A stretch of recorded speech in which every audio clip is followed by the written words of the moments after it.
Thunder rolls over a small desert town in Southern California. In the Dougal house, glass trinkets on the shelves shudder, threatening to fall. Sean, an 18-year-old boy with dark hair and glasses, clamps his hand over a ceramic mermaid to hold it in place. Behind him, his grandfather wakes up from his nap on the recliner and jerks his head back to stare at the ceiling. "Rain," says his grandfather, his voice low and hoarse. Sean lets go of the mermaid and cleans off his glasses with the sleeve of his hoodie as he turns around. "Yep, we need it, too." "It rained half the year in Cork," his grandfather says.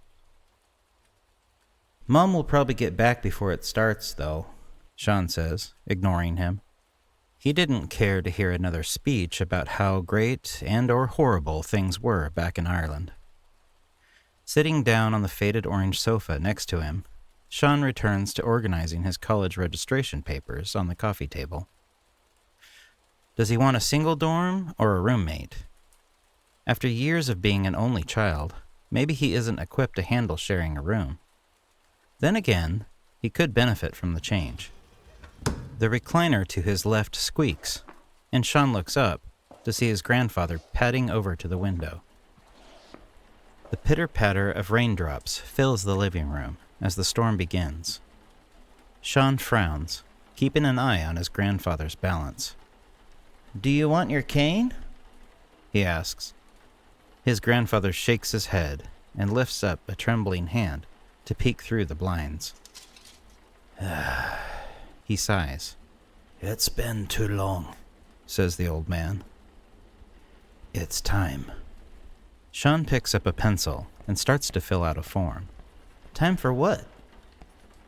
"Time to go out." His grandfather steps away from the window and heads for the front door. He stops to slip his shoes on, leaning against the wall for support. "Grandpa, you can't go out," Sean says, dropping his pencil and standing up. "It's raining." He goes over to his grandpa and takes his arm to steer him away from the door. His grandfather just shakes his head and tries to shrug him off. "Mom's coming home, and then she'll make dinner. It's going to be mashed potatoes, remember? They're your favorite." "I don't give a damn about the bleeding potatoes, boy," he snapped. Sean drops his arm and takes a step back, holding his hands up in surrender. "Whoa, sorry." His grandfather peers at him through his milky eyes, his frown deepening the wrinkles on his face.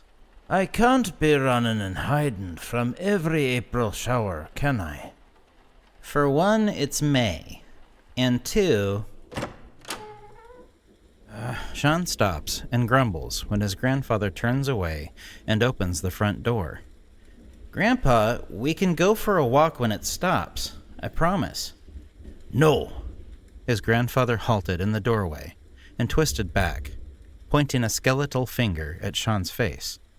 "Now you stay here and wait for your mother. I mean it, Sean. I don't need you crying after me like a baby."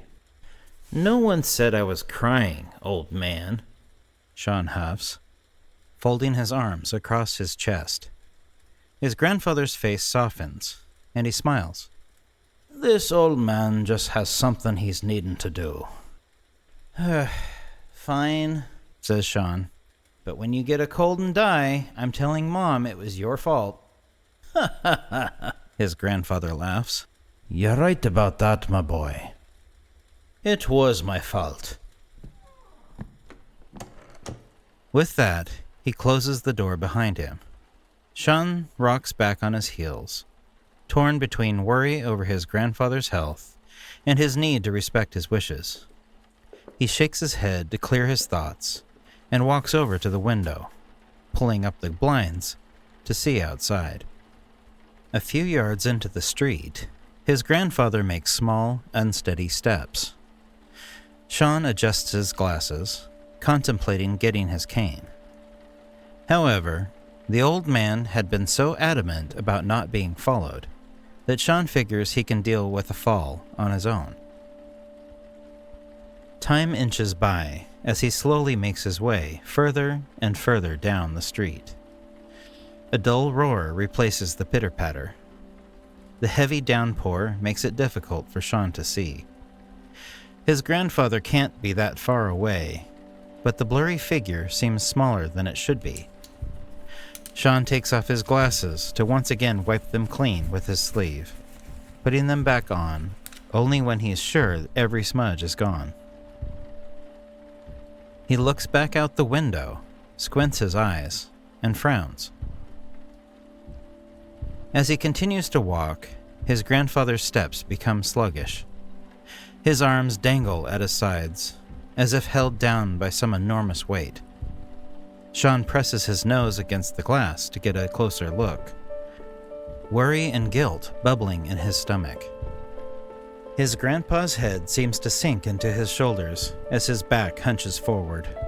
He falls to his knees, and Sean immediately runs for the door. He throws it open and races into the street. Raindrops cling to the lenses of his glasses, obscuring his vision. Sean can't see what's happening, only going with instinct. His clothes quickly soak through to his skin. Puddles splash with every step, along with a sickening squish in his waterlogged shoes.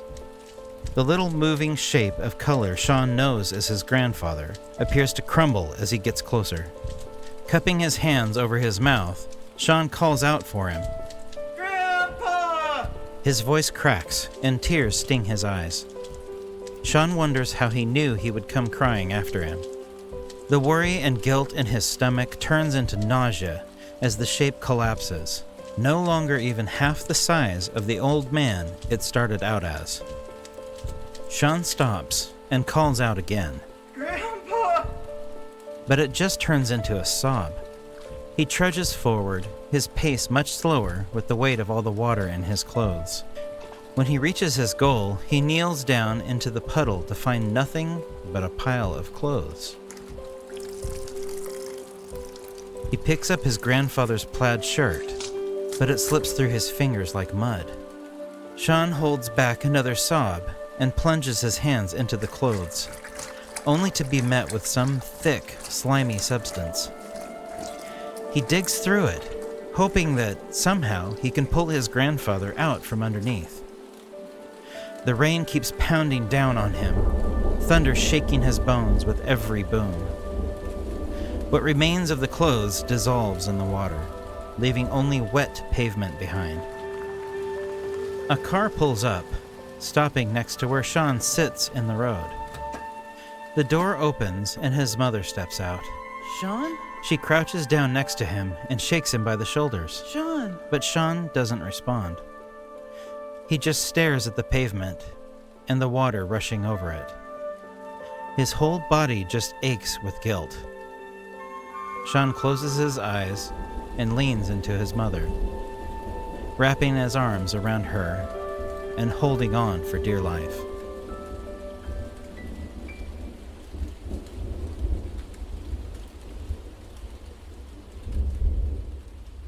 Soon, Sean is back home, his shoulders draped in a towel and a mug of hot tea in his hands. He sits at the kitchen table, trying to make sense of what happened. But his mind is blank. "His name is James Dougal," his mother says into the phone. She's on the phone with the police, and Sean silently commends her for doing the rational thing in the face of horrible weirdness. "He's my father. My son says he just ran off in the rain. I think he was confused. My father's in his 70s, and you know how it gets." Sean can't make out the officer's muffled response. Pushing his tea away, Sean rests his head on the table. When he closes his eyes, all he can see is the crumbling shape in the rain, so he focuses his attention on the dancing shamrock pattern on the mug. It's one of those cheesy St. Patrick's Day gifts that his mother loves and his grandfather hates. Hanging up, his mom leans against the table and purses her lips. I just don't get it. No kidding, Sean says flatly. If he crosses his eyes, the green and gold colors on the mug blend together. It almost looked pretty, Dad hated the rain. says his mom, as she pulls out a chair and sits down. Hell, back when I was a kid, if the weather forecast was bad, we'd go on a road trip. He'd make a game out of it. Like, the rain can't catch us, we'll outrun it. She sighs and rests her chin in her hand. I think it's why he moved here, you know? The low rainfall. That freak storm came out of nowhere, though. Sean looks up at her. Do you have any idea why he hated it? I think She says, as she tucks a lock of dark hair behind her ear. that it reminded him of Ireland. Rained half the year in Cork, Says Sean, mimicking his grandfather's accent. He picks up his head and pulls the mug closer to him. Running his thumb across the goofy shamrock faces, he frowns. Why did he leave?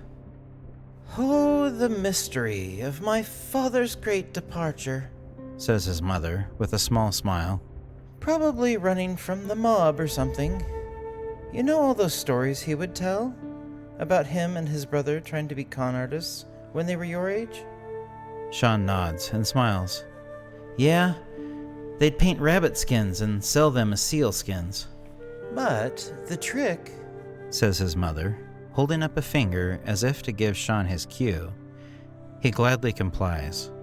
was to get out of town before it rained. Sean sits up straight as the words leave her mouth. Did that have something to do with what happened? Was his grandfather trying to clue them in on something this whole time? Sean had always thought that the rain would wash off the paint and reveal their ruse, but maybe there was something more to it. His mother's warm hand covers his own, and he looks up to see her smiling at him. You don't need to worry, all right? She says, Grandpa just got confused. It happens. The police will find him soon, and this will all be just another story. Right, says Sean. The urge to tell her what he really saw builds up in his throat like bile, but he takes a sip of tea to force it down. Do you want me to make you something? She asks.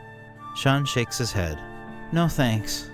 I'm gonna go to bed, Just let me know if you need anything. says his mother. Good night.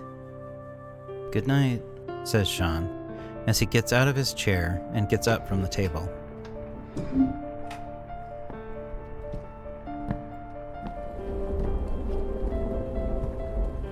As he makes his way across the house to his room, he stops at the living room window. Peering through the blinds, he trembles at what he sees.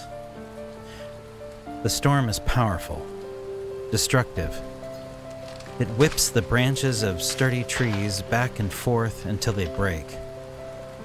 The water floods the streets, trapping people in their homes.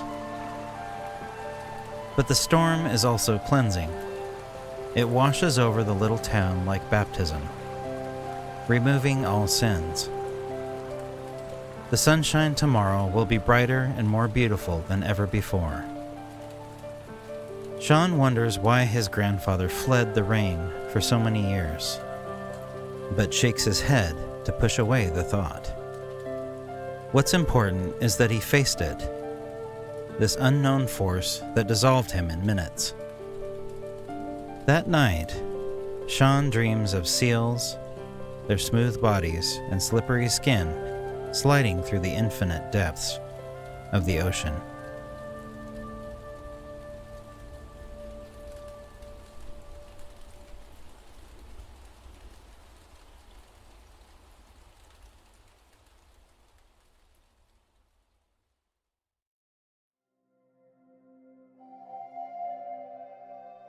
Salutations, dark passengers, and thank you for taking the time to listen to this story. I found this lovely piece by Chambergambit whilst looking for a story for the month of March and or St. Paddy's Day. I didn't get it done in time for that, but I still feel this fills the spring vibe rather nicely. Just as a side note, I produced all of the music for this story and plan to do so again, at least in part, on future stories. I'll be uploading the 2 songs from this one over on Pipe Dreams, my music channel. If you enjoyed this story, or have any comments, I'd enjoy hearing about it in the appropriate section below. I've decided to start playing ball with the algorithm a bit, so please press like, throw me a subscription, and or share this out if you feel I've earned it. Links to the original story and everything relevant to this production will be in the description below. While creating content like this is still in the hobby or side hustle category for me, I appreciate any help in getting this channel to grow. I do really love creating these audio experiences for you. Thank you, and I look forward to washing over you again soon.